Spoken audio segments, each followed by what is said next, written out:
Is September 11th, 2020, and we're going to speak tonight about my experience as a 9/11 World Trade Center first responder as a New York City police officer 19 years ago today, and we're going to get right into it right now. Guys, my name is DutyRon, retired New York City police detective with 20 years of service in law enforcement.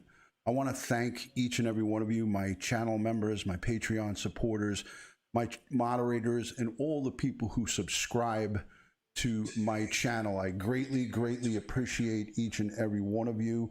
I thank you all for your support. I have to tell you today, I've received dozens and dozens and dozens of social media messages, direct messages onto my Twitter account, Facebook, regular text messages, Dookie 4000 across the street, Joey Brooklyn.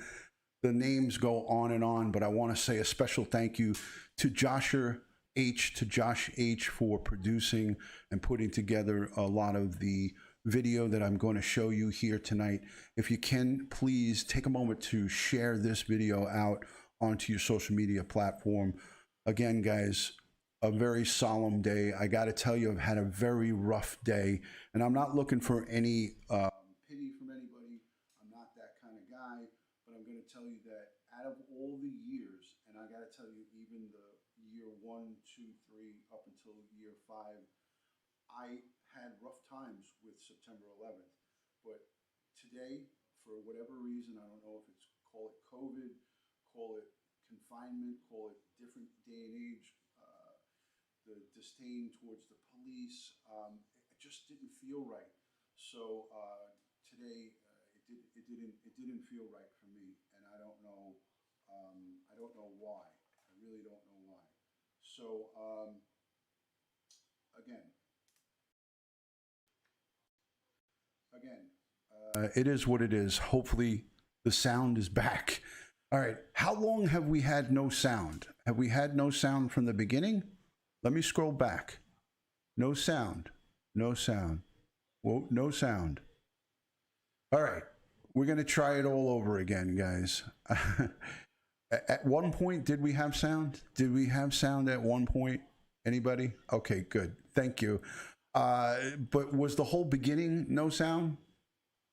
Sound was top-notch until you said my name. Okay, great, thank you. All right, so what I was saying before I was rudely interrupted by technology is that out of all of my years as a 9/11 first responder, even year 1, 2, 3, and 5, up to year 5, it was a very difficult time on the anniversary of September 11th. But today, this year in 2020, for some reason, it was just a very hard day. I was very down. I was very, I don't want to call it depressed, but I felt just an overwhelming sense of hurt, and more so than I've ever experienced in even the early years when it was very painful. So I got to say thank you to everybody who has reached out to me and sent me messages, checked in with me. There was too many people here to mention. I want to just say a special thank you to my family, to my wife, to my kids, and all the people, my brothers, my sisters in my inner family circle for reaching out.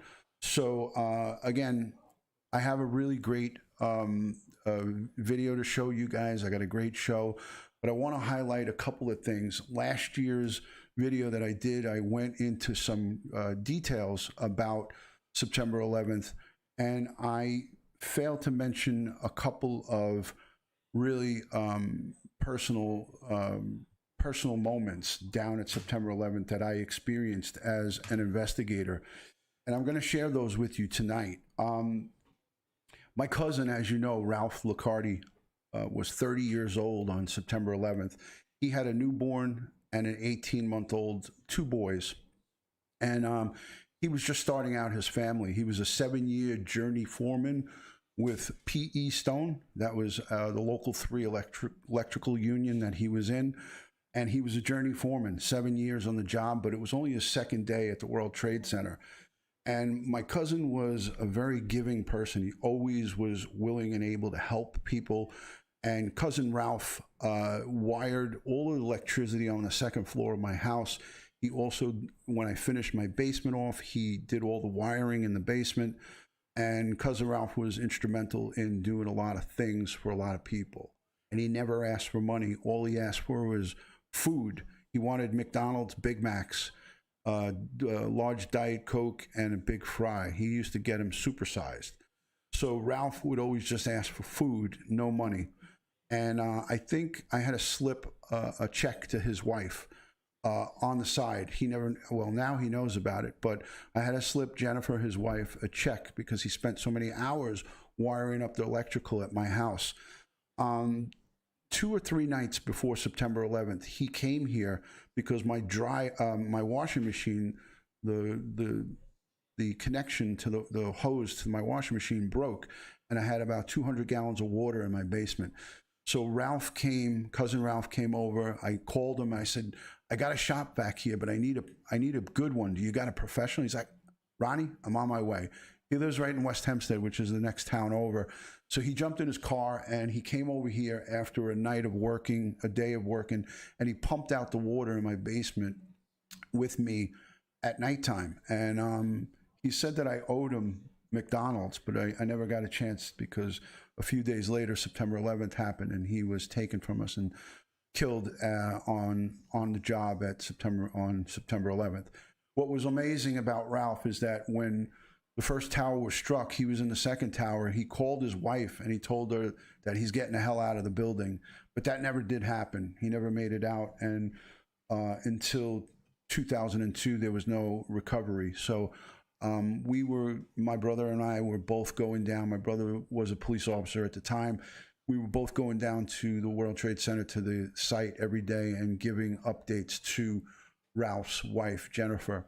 And it was never great updates because we knew it was a really grim outlook down at the World Trade Center. And finally I had to come back to her and tell her that there was no chance that we were going to find Ralph. And she was very upset with me, and how dare you, and a lot of normal things that a 28-year-old mother of 2 young children would say. So it was a really difficult time for us going down to the World Trade Center, knowing that our cousin was there, and we were trying to find as many police officers and people and make recoveries. And it became a recovery operation after day 2, because we knew that the heat that was down there people could not withstand the heat that was coming off of that pile. And it was really a strange feeling for all of us, because as police officers, as firemen, as EMS and emergency service people, we always wanted to take the pain away from people. We always wanted to save and rescue as many people as possible in car accidents and fires and in all situations. And we were unable to do that there. We were unable to do it. It was just a feeling of, the best way I could describe it, it was a feeling of helplessness. We could not help anybody. So it was really difficult. Amy, thank you for becoming a channel member. Thank you. So for me, that was what my takeaway was. The most grueling thing for me is the feeling of being helpless. And as a police officer, as a first responder, that was our jobs, to make everything better. You would call us when things would get out of hand and we were supposed to fix everything. There was no fixing there. There was no fixing, and it was just a really, really terrible situation. So, again, the people who came down from all over the United States, from all over the world for that matter, there was mothers and fathers that were helping wash the ash and the dust off of our faces on day 2 down at the pile. Just women and men that were coming from all over the place and helping us. We had our iron workers, our steel workers, the dogs that were down there, the search and rescue dogs, were working so hard. I'm just trying to put this in perspective for you guys, how enormous and how over the top. And you're going to see some video here and some still pictures of Ground Zero on September 11th. And retired Irish detective, he knows better because, again, he was down there with us. He knows better than anybody in the chat about what we faced, the challenges that we faced, and how dangerous it was working on the pile. I remember fire captains with bullhorns and air horns, when they would hear stuff falling off adjacent buildings, they would sound the horn, and we'd all have to try to run or try to get cover because we didn't know what was happening. So it was really, really tough. And I'm telling you, this year has been the toughest time for me out of all of the years. But what I do want to share with you guys is this. I want to share something with you guys. And this is 19 years. I've held this in, and I've kept this in my soul and in my heart for 19 years. There was a recovery. I was working after January of 2001, so January 2002, and I was working in the medical examiner's office. And part of the medical examiner's office with the detective bureau, I worked in the warrant squad, and as detectives, we were in charge of the crime scene. So out at the New York City medical examiner's office, all the body parts and all of the recoveries from Ground Zero, from the World Trade Center site, were being brought to the medical examiner's office. Now, it didn't matter. It could have been a fireman's boot with a piece of a foot in it. It could have been someone's rib cage, dental. It's whatever they found as they were sifting through the rubble. Now, don't forget, this is 4 or 5 months later. So it's January, it's cold, and I worked there all the way up and until a little bit past March of 2001. So it was one day before my wedding anniversary, which is March 23rd. It was March 22nd, and I was working 7 p.m. to 7 a.m. There were 12-hour tours, and we were down at the medical examiner's office. And I don't remember the day, but it was around 1 o'clock in the morning, and we got the call on the radio that there was a fully intact human body recovered out at the World Trade Center. And it was a member of the service. But they didn't say what service that was a member. It could have been a fire, it could have been police, it could have been EMS, but it was a member of the service. And what that meant for us is that we had to go out in our Tyvek suits and salute, and give a full honor guard, where we all were out and saluted the body as it came out of the ambulance and then brought into the medical examiner's office. And what stood out about this the most for me is because it was March 22nd, 2002. That's 6 months later. September, October, November, December, January, February, March, 6, 7 months later. And I said to myself, this is going to be difficult because we worked right alongside the medical examiner. The examining tables here, all the medical staffs on one side and all the detectives, like me and 2 other detectives, were there. And the body came onto the examining table, and they unzipped the body bag, took the body bag away. And it was a New York State court officer. It was a New York State court officer because we could see his uniform. He was mummified and not recognizable by facial features, but the body was fully intact. The shield was still attached to the chest. The gun was still strapped on his gun belt, and everything was all intact. We went through his pockets, and his wallet was in there, and pictures of his kids and money, jewelry. There was a chain with like an anchor on it, and chain here, watch, a couple other things. And it was, for me, it was just, I was happy for the family of this person. I was shocked by seeing this, but I knew that I had a job to do. And dental records had to be taken, imaging for dental, DNA stuff, positive identification was made. the court officer's superior. He was a captain in the court officers, New York State court officer. So one of the highest ranking court officers, I think it was a deputy chief or a chief, came and took his property. They put it in a bag, and I'm going to show you pictures of the property that was recovered and his shield.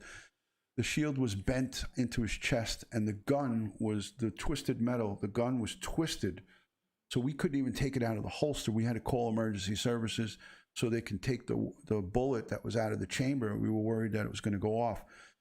But the good news about this recovery is that it was a recovery for a family. And I never looked over the 19 years into his name. I knew it at the time. Now almost 20 years have gone by. And yesterday I just decided to look into it, and I saw his name was Captain William Thompson. He was 51 years old on September 11th, and we recovered him March 22nd, 2002, one day before my wedding anniversary. And it gave me great joy and happiness to be able to bring home a fully intact body to a lucky family so they could give a proper burial. He was entombed in the World Trade Center for all of those months. And I'm going to show you a picture of him now. Here is Captain William Thompson.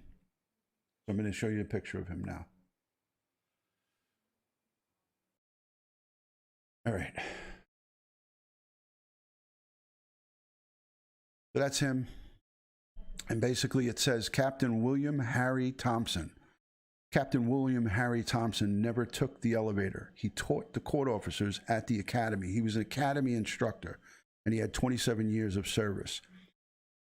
At the academy on the 12th floor of 123 William Street, every morning, Captain Thompson, 51, would walk up the stairs to the academy, 12 floors. If he went out to lunch, he would climb the stairs to go back to work. When he would take the recruits, most of them less than half his age, out for runs 3 times a week, they would climb the stairs after the run was over. He would be the only one not out of breath. His physical regimen would make you cry, said Deputy Chief Jewel Williams of the New York State Courts, who was his commanding officer. On the job, Captain Thompson was a spit and polish 6'2" with a booming voice. He could easily get people's attention. I know this sounds corny. He gave the appearance of being hard as nails, but he was so easygoing, Chief Williams said. He was the type that carried family pictures around with him. I recovered a lot of pictures from inside his wallet, where they would open up into like an accordion, where there would be 25 different shots. And there was a lot of pictures inside that wallet. And that's what struck me the most. That really hit me in the heart when I saw all the pictures of his family. There was 25, I think, dollars inside his wallet, or give or take a few. But to have him, recovered after all those months, it was an honor to be able to bring him home to his family. And I'm thankful to be able to, for the first time in 19 years, share that story that I kept inside with me. Never really spoke about it. Spoke to my wife about it. I spoke to my family about it. But I never really spoke about it on a live stream. And I'm sharing that with you guys here today. So that's Captain William Harry Thompson. He's got 2 children who went on to become very successful Division I basketball players. And now one of them's a coach. The other one has gone on with his life and has children of his own. And I'm sending them a lot of prayers and love and positive vibes. So guys, bringing it back on in, again, this is one of the most difficult live streams that I've had to do in my whole YouTube time. I really almost didn't go live tonight. Urban Explorer, welcome in from the UK. Thank you so much for being in here. I appreciate you being in here. And thank you for the super chat, mate. I appreciate that. Again, I was gonna cancel this live tonight because I really felt so melancholy today. I didn't feel right. I still don't feel right. So I'm going to get right into it. I'm going to show you a video of unshaken courage in the face of death. This is a, if you don't know what happened on September 11th, or if you haven't watched any of this stuff, and if you are sensitive or suffering from PTSD or anything like that, I recommend that you don't watch this because it's difficult. But I'm going to show you quickly my cousin Ralph, his website. It's ralphlicardi.com. I'm going to show you his website real quick before we get into it. And this is my cousin Ralph.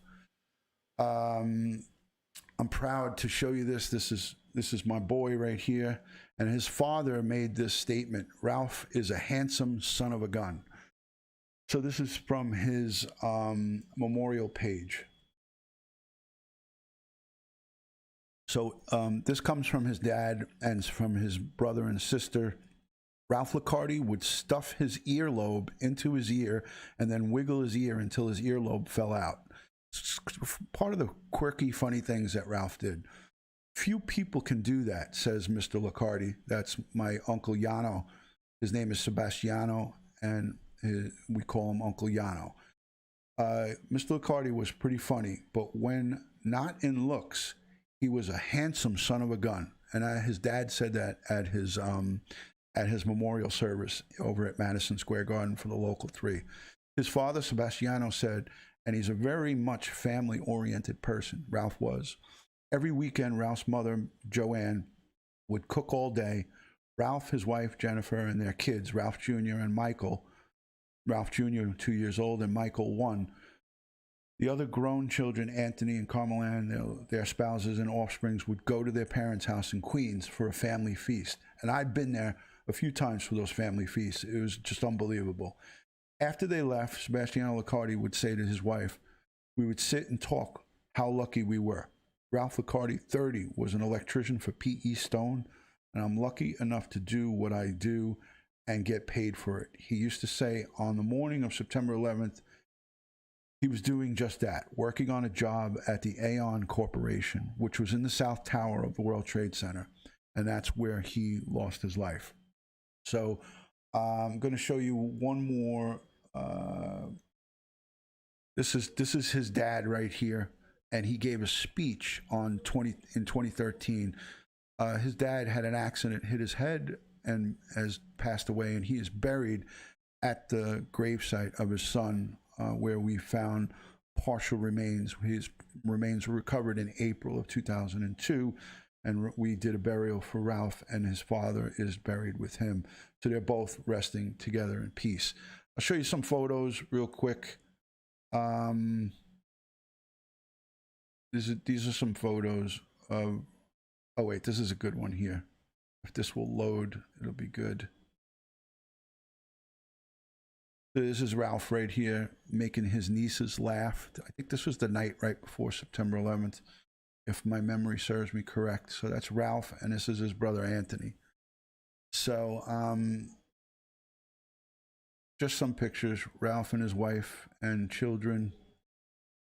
This is Ralph and his 2 boys, Ralph Jr. and Michael. And that's Jennifer. So these are some family photos.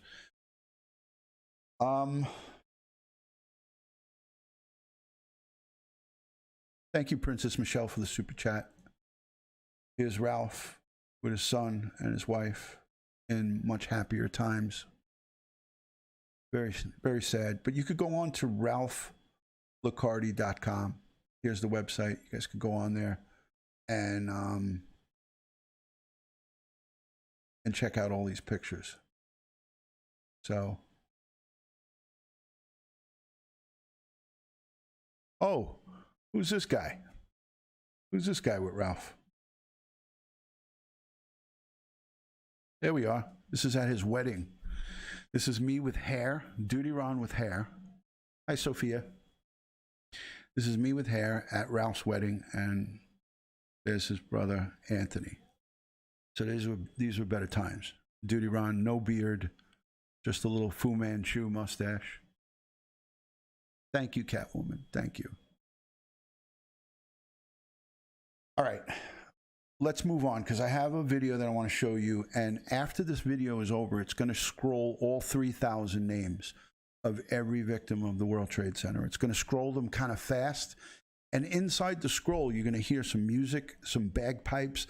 The bagpipes are going to be played by Danny Sprague. That's the guy who I had on that was punched in the face down in Nashville, Tennessee, for wearing a hat that looked like a Make America Great Again hat. So Danny Sprague was playing the bagpipes, and I took the audio from the bagpipes from one of our fellow officers' funerals, and I dubbed it, well, Josh dubbed it in here. So you're going to hear some bagpipes, and that's Danny Sprague. He was on our show once before. Let me show you something else here, guys. I want to show you the dogs of 9/11. These are awesome. This is awesome. You guys are going to love this.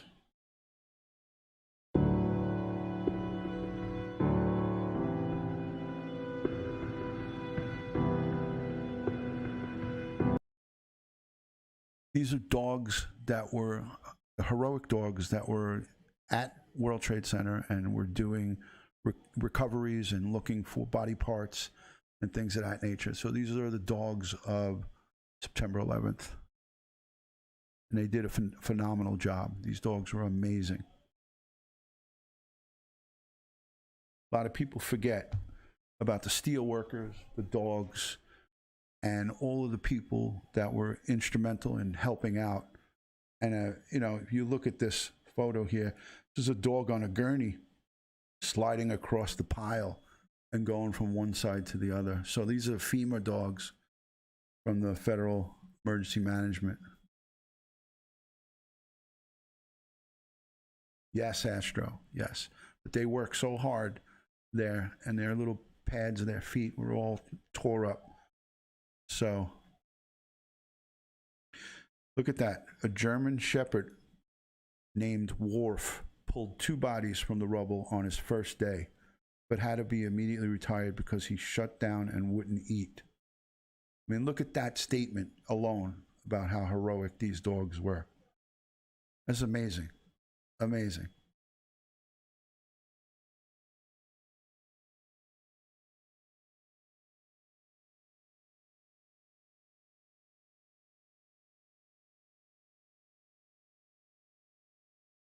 Powerful stuff here. Powerful stuff that we don't see.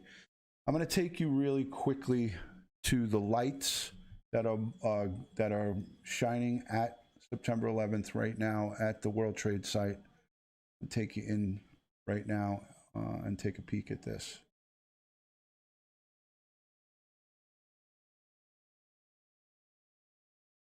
And here's your lights on the side here at the memorial. They're going to be beaming and shining thanks to the Stephen Stiller's Tunnel to Towers Foundation. They were instrumental in reading of the names live with the families and getting these lights put on. Local 3 electricians, by the way. Rouse Union that he died for are on the job site to light those lights up right now. So these are going to be lit from tonight until tomorrow morning when the sun comes up. So this is a beautiful tribute live. This is the World Trade Center new, and this is where the light beams are shining right now. Guys, if you're not subscribed, please subscribe, hit the notification bell, follow me on Instagram, Facebook, and Twitter, all one word. And I'm going to play this video on Unshaken Courage. It's a wonderful video. I encourage you guys to hang around and watch this. It covers a lot of what happened that day. But, you know, Captain William Thompson from the New York State court officers, from the court section, him and 2 others died. But it was just part of my takeaway and my honor to serve and to be there to have the recovery and bring him home to his family. So I feel like I was a small part of that.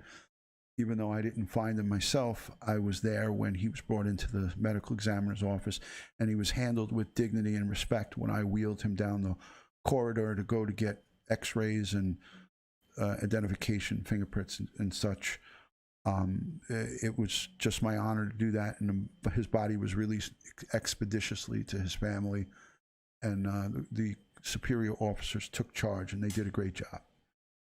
All right, guys. Let's segue back on here. I want to say hello to everybody that's joining. One of my cop friends, she's now a sergeant. Her name is Antoinette Henriquez.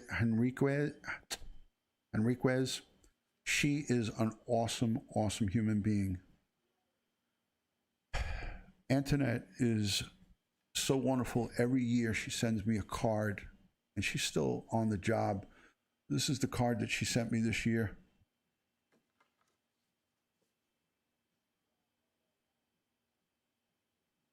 And it's simple, but it's beautiful. Thank you for that. Thank you for, I don't want to give away her home address, so I'm holding that up. So thank you, Antoinette. Here's something I took off my wall in my office. This is all 23 police officers from New York City Police Department who were killed on September 11th.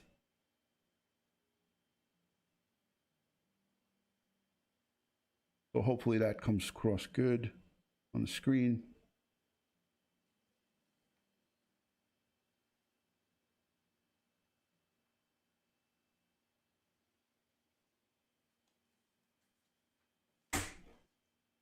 Thank you, Lynn, for the super chat.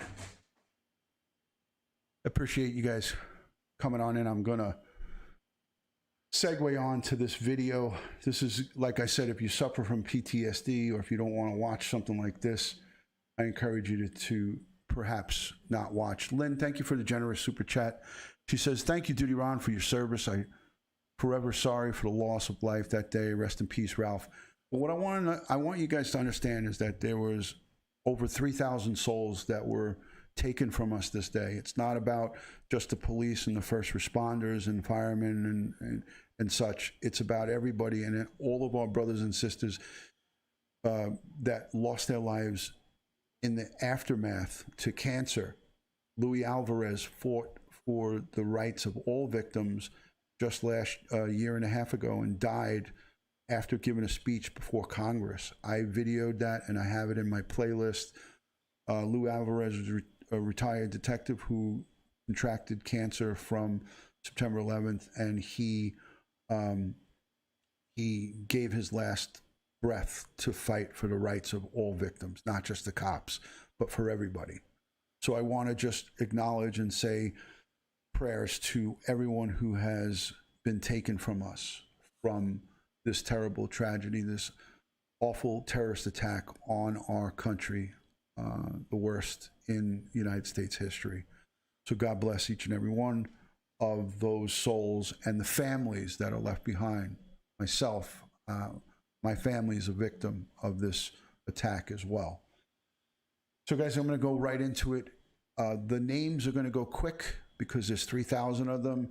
And then there's some slideshow at the end. Please hang around at the end for the slideshow. Please put prayer emojis and hearts in the chat while the names are going through, and be respectful. I know I don't have to tell you that, but just if anybody's joining, this is about respect. And then we're going to play the video now. So guys, I hope you enjoy this. And thank you, Josh, for putting it together. Greatly appreciate it. I am in a situation where Americans are on a possible hijack. Down? Yes. Why didn't you land? It did not land. We saw some smoke and we just wanted you to know that we love you. What is... I am in a situation where Americans are on a possible hijack. Down? Yes. Why didn't you land? It did not land. We saw some smoke and we just wanted you to know that we love you. What is... Honestly, I'm calling from the plane. I want to tell you I love you. Please tell my children that I love them very much. And I'm so sorry they... We're not ready to die, but it's getting bad.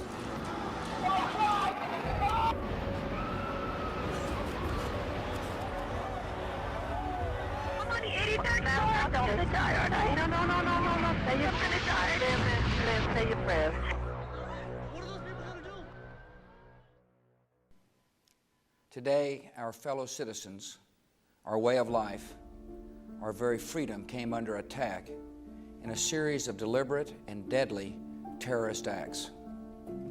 The victims were in airplanes or in their offices, secretaries, businessmen and women, military and federal workers, moms and dads, friends and neighbors. All right, this is where we're going to start, at least. Yeah, we could do it right here, I think. On the morning of September 11th, I was in my office when the first plane hit Tower 1. I called the mayor. I told him I was coming. I would meet him at Tower 7. Tower 7 stood right here on this corner. Our command center was in the 23rd floor of Tower 7. So I took off downtown, and we actually came down West Broadway toward Vesey Street. We're going to make a right on Vesey, and as we were, there were cops there, and a sergeant came up to the car screaming that, you know, we couldn't turn onto the block, that people were jumping. And I didn't understand what he said, and I got out of the vehicle. And he salutes me, and he says, Commissioner, they're coming down, they're jumping. And I looked up and I could see debris coming off of the side of Tower 1 from 95 floors up. What I didn't realize until that debris got closer to the ground is that it was bodies. I think in that first probably 5 minutes I was there, I probably watched close to 2 or 3 dozen people come off the building. And they were hitting the ground, they were hitting the awnings between Tower 2 and Tower 1. They sounded like explosions when they hit the metal.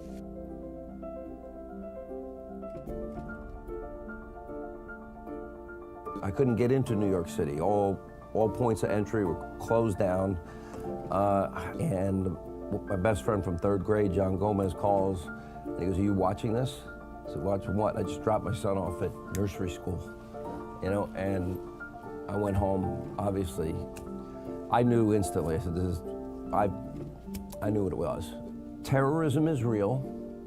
Evil exists. In the last century, 100 million human souls were lost.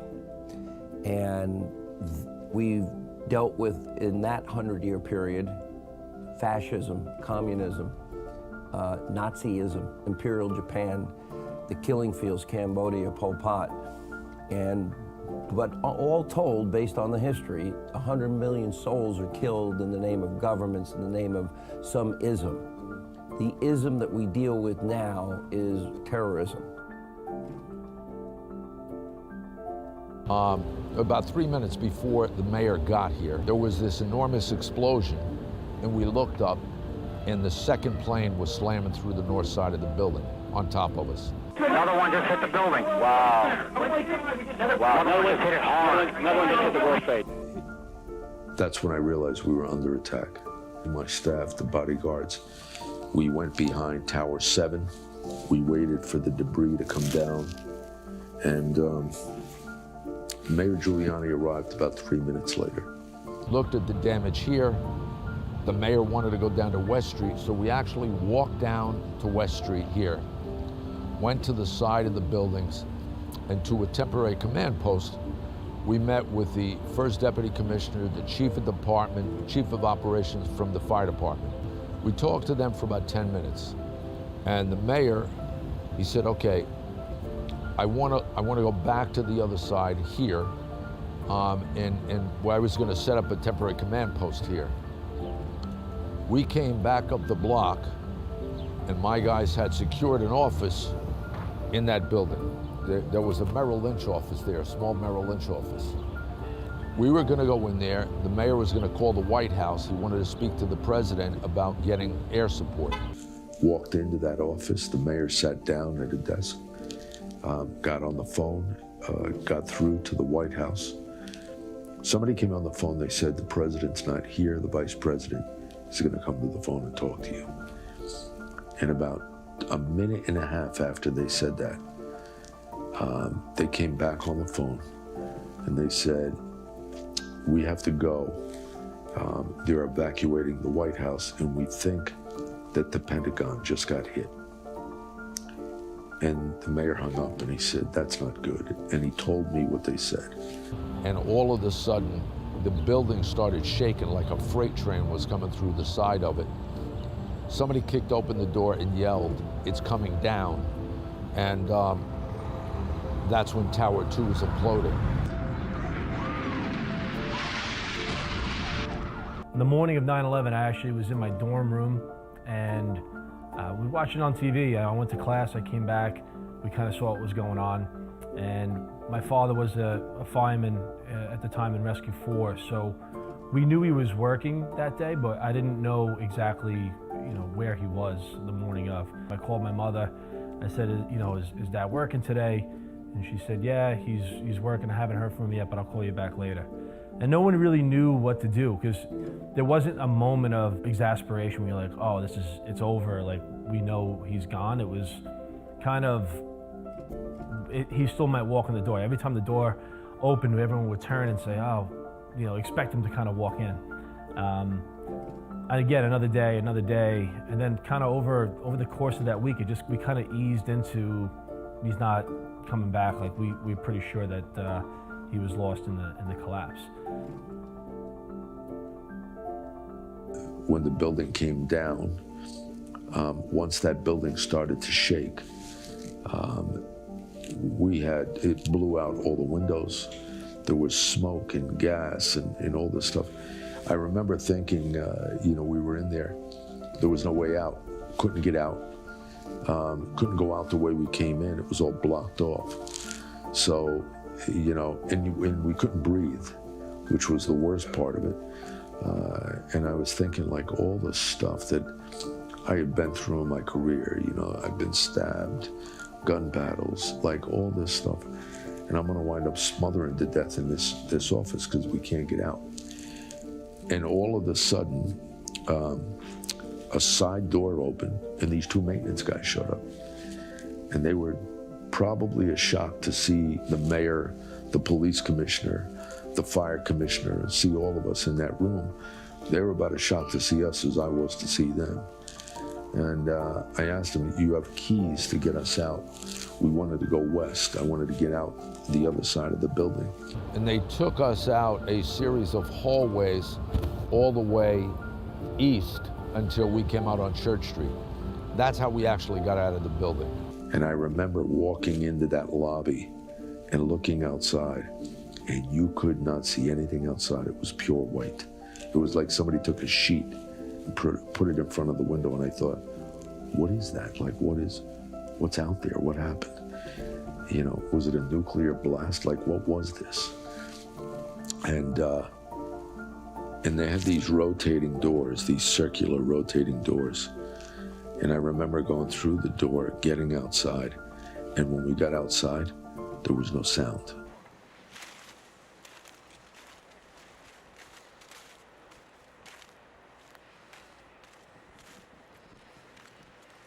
No more sirens, no birds, no car horns, no city sound, no sound, period.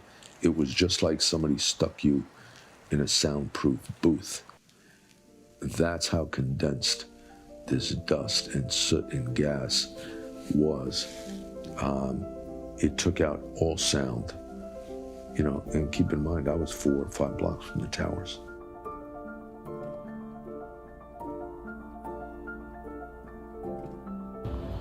The men and women of the New York City Police Department, the Fire Department, and the Port Authority Police effected the greatest rescue mission in the history of the country.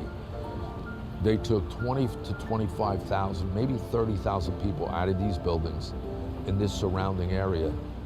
But then they also evacuated close to 1 million people out of southern Manhattan, from 14th Street down to Battery Park. Close to 1 million people were evacuated. And they were evacuated into Brooklyn, Queens, the Bronx, New Jersey, with the help of the New Jersey State Police, the Newark Police Department, the Jersey City Police Department. Everybody came together. There was unity like we haven't seen in years. There was resilience that we barely see these days.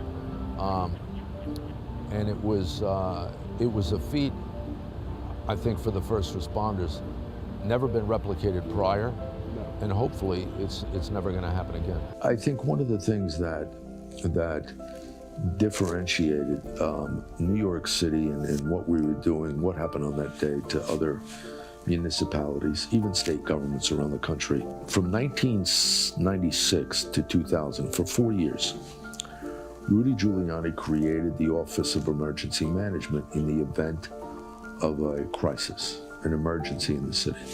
And for those 4 years, 4.5 years, we constantly practiced for crisis, right? Trying to be proactive. Mock drills, tabletop exercises. And I would get a call on Saturday morning and they'd say that the mayor just called a mock drill tabletop exercise for a biochemical attack in the subway. At the time, I ran Rikers Island. I was the correction commissioner. And I would think, I run the jail system, like it has nothing to do with me. But we had to go anyway. And on September 11th, all that training, everything that we had done for 4.5 years paid off. Managing a crisis is probably one of the most important elements of something like this that you can imagine, because it ensures that you're getting everything done. There has to be an assurance that, one, you're getting stuff done, and two, that people are being held accountable if they're not.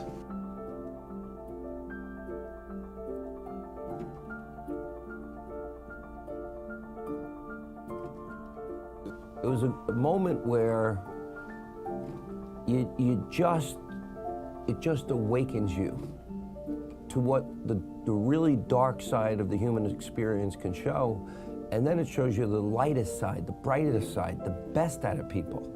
I'll never forget, I made a big deal out of it at the time, so the days after, there was soot and ash, and I was there, and I was reporting from there, and doing TV from there, and radio from there, and walking up, and you're just looking up at this mass of rubble. But then, amazing thing happened. New Yorkers are not exactly known for their southern charm and hospitality, but Campbell's Soup sets up an entire soup kitchen, all free. Anybody wants it, come eat. Stores, restaurants, they all opened up their doors. Everything was free. The fire department's first deputy, chief of department, chief of operations, chaplain, when we met with them on West Street and we left, Tower 2 imploded about 50 minutes later. Every one of the guys we were with died. When Tower 2 imploded? When Tower 2 imploded. So, you know. You had just spoken to them before that. We had just spoken to them. We had just spoken to them. In fact, the chief of operations told us, he said, look, I don't think we have to worry about the towers coming down.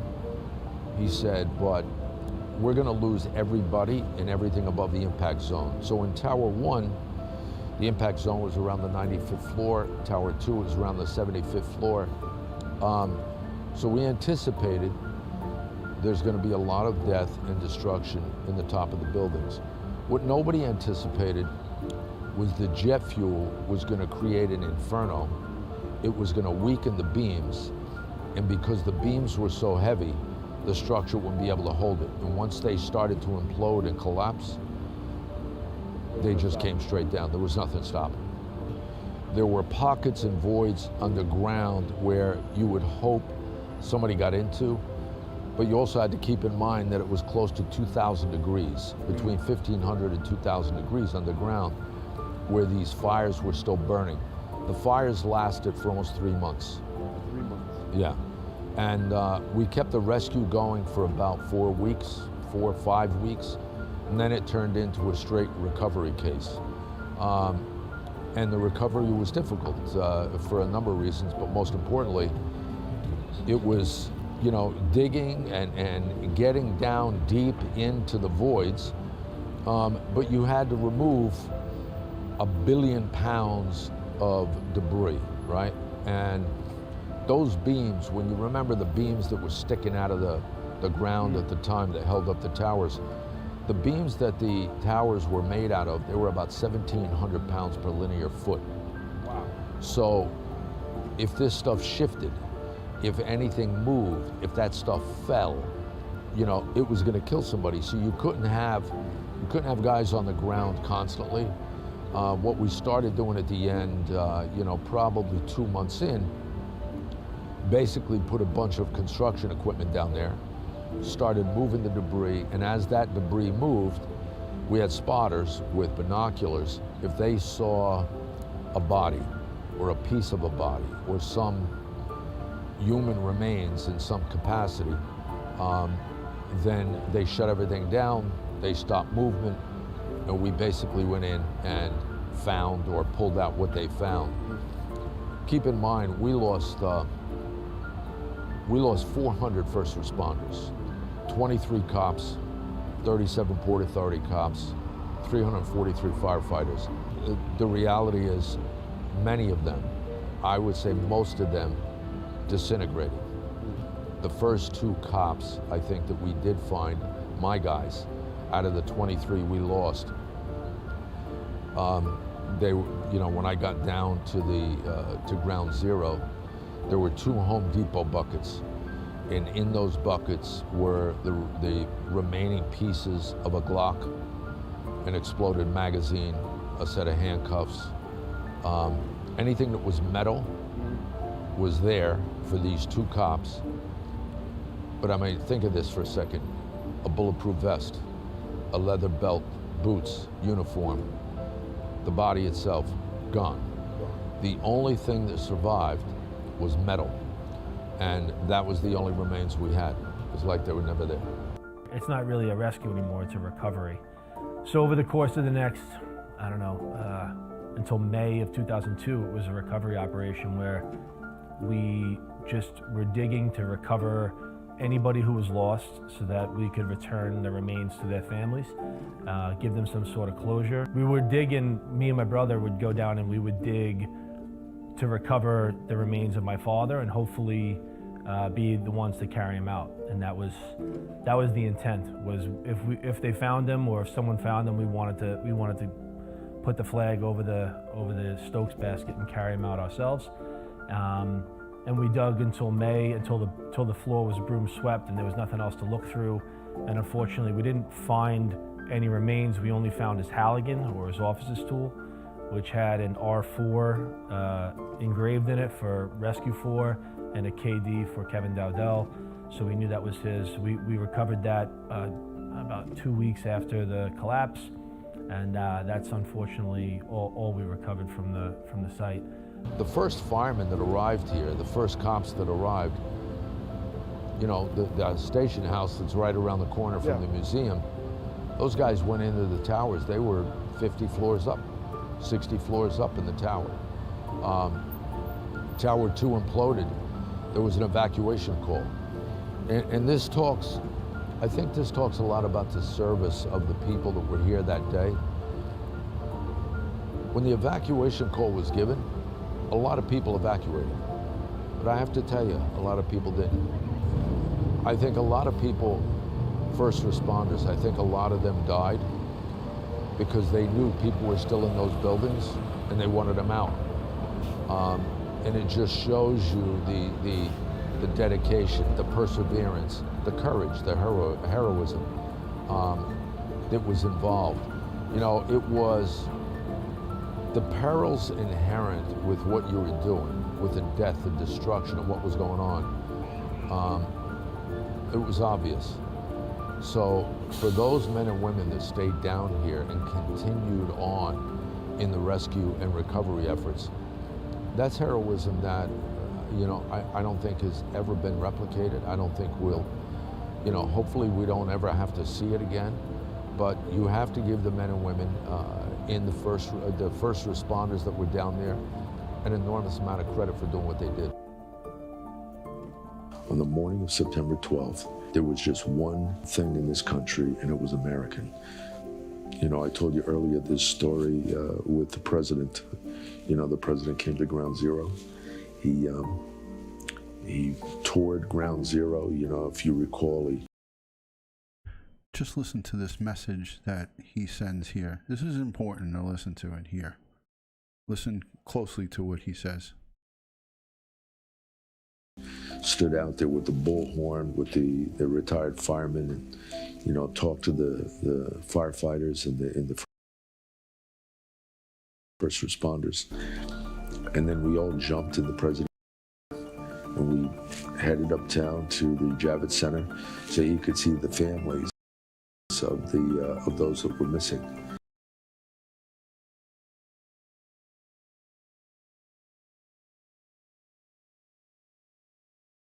To the Javits Center, big signs, you know, God bless. So for those men and women that stayed down here and continued on in the rescue and recovery efforts, that's heroism that, you know, I don't think has ever been replicated. I don't think we'll, you know, hopefully we don't ever have to see it again.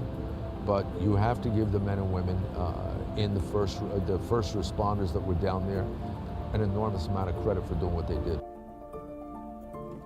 On the morning of September 12th, there was just one thing in this country, and it was American. You know, I told you earlier this story with the president. You know, the president came to Ground Zero.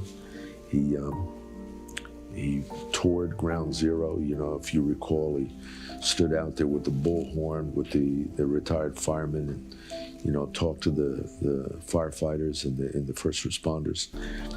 And then we all jumped in the president's Suburban, and we headed uptown to the Javits Center so you could see the families of those that were missing. And he was so impressed with the thousands of people along the route to the Javits Center. Big signs, you know, God bless America. And at some point he says, you know, he's just so impressed with all this unity. And Mayor Giuliani looked at him and laughed. He said, Mr. President, I hate to be the one to tell you this, but nobody out there voted for you. He goes, we're on the west side of Manhattan. There are no Republicans. But it didn't make a difference. There were no political parties in the United States. There were none. You were American, but it took a tragedy. Is that what it really takes for us to unite and come together?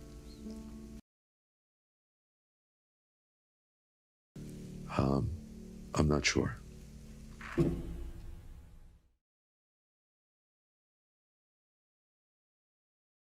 Now the names will scroll. I want you all to know that America today is on bended knee in prayer for the people whose lives were lost here, for the workers who work here, for the families who mourn. This nation stands with the good people of New York City and New Jersey and Connecticut as we mourn the loss of thousands of our citizens. I can hear you, the rest of the world hears you, and the people who knocked these buildings down will hear all of us soon. Thank you for your hard work. Thank you for making the nation proud. And may God bless America.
I believe this says it all. We will never forget. And thank you to all of the men and women serving our country in the military, protecting our freedoms.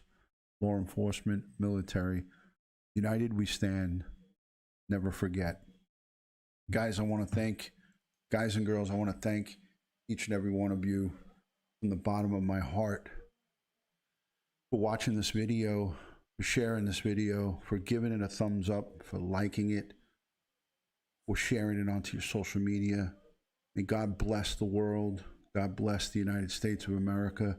And God bless each and every one of us here in the chat tonight. I wish you guys a lot of love and respect. And I encourage you to reach out and call family members, call friends, call people like the contacts that we make here. Call and see and talk to everybody and communicate with people who may or may not have people to talk to. So, a lot of love and respect from DutyRon. Signing off on September 11th, 2020. I thank you so much for being in here. And thank you to my channel members, the Patreon supporters, the people who subscribe, the people who interact down below. Leave a comment down below or leave just a heart or just a prayer emoji. Anything is great. Thank you to anyone who's given super chat during the course of this live stream. I greatly appreciate it. And a special thank you to Joshua H. and all of the people who are behind the scenes that make this possible. Good night, everybody, and God bless. Thank you for being in here.